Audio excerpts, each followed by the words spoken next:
बाहुबली नेता मुख्तार अंसारी की मौत पिछले कुछ दिनों पहले हार्ट अटैक से हो गई, लेकिन दिल्ली पुलिस की स्पेशल सेल के डायरी के पन्नों को अगर पलटते हैं तो पाते हैं कि मुख्तार अंसारी को मारने की योजना बहुत पहले भी रची गई थी। और अगर स्पेशल सेल के कुछ हमारे सूत्र की अगर माने तो जिस तरह से साल 2015 के बारे में जिक्र आता है कि साल 2015 में उनकी मुख्तार अंसारी को मारने की एक साजिश रची गई थी राजधानी दिल्ली में। और दिल्ली में जब हिरासत के दौरान में जब उसे लाया गया था, इसी दौरान पे यहाँ पर मुख्तार अंसारी पर आत्मघाती हमला करने की तैयारी की गई थी। और इसके लिए 6 करोड़ रुपए की सुपारी कुछ ऐसे आरोपियों को दिया गया था जिसका वास्ता दिल्ली से नहीं था या उत्तर प्रदेश से नहीं था, बल्कि बिहार से था। बिहार के एक माओवादी अपराधी कहे जाते थे, उस वक्त में उसे सुपारी दिया गया था। और उस माओवादी जो नेता रहे हैं, जिस तरह से माओवादी अपराधी जो रहा है भरत सक्सेना, उसे 6 करोड़ रुपये की सुपारी दी गई थी। और उसे कहा गया था कि अगर जान से मार दोगे तब उसके बाद 6 करोड़ रुपया दिए जाएंगे। और शुरुआती तौर में 50 लाख रुपए की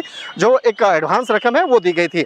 और इस हत्याकांड को अंजाम देने के लिए भरत सक्सेना के द्वारा सच्चिदानंद उर्फ लंबू शर्मा को चुना गया था, जो एक बहुत ही शार्प शूटर माना जाता है। और उसे चुनने के बाद उस हत्याकांड को अंजाम देने के लिए पूरी साजिश रची गई। हालांकि इस मामले में पूरे हत्याकांड को अंजाम देने में ब्रजेश सिंह और सुनील पांडे नाम के अपराधी का भी नाम सामने आया था। और यह पता चला था कि पूरे साजिश को अंजाम देने के लिए कई लोगों के साथ में बैठ करके बातचीत की गई थी, लेकिन सच्चिदानंद उर्फ लंबू शर्मा इस हत्याकांड को अंजाम देता उससे पहले ही इस मामले की जानकारी दिल्ली पुलिस के स्पेशल सेल को लगी। उसके बाद स्पेशल सेल की टीम ने इस हत्याकांड को अंजाम देने वाले अपराधियों के इर्द गिर्द पूरे ऑपरेशन की जो तैयारी की और उसके बाद आरोपी को पकड़ लिया गया था। हालांकि इस पूरे ऑपरेशन के दौरान में दिल्ली पुलिस का एक पुलिसकर्मी जो है वो उसकी मौत हो गई थी।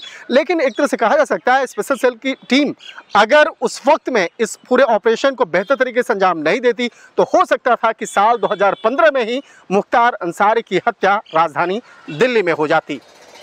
शंकर आनंद, न्यूज़ 18, दिल्ली।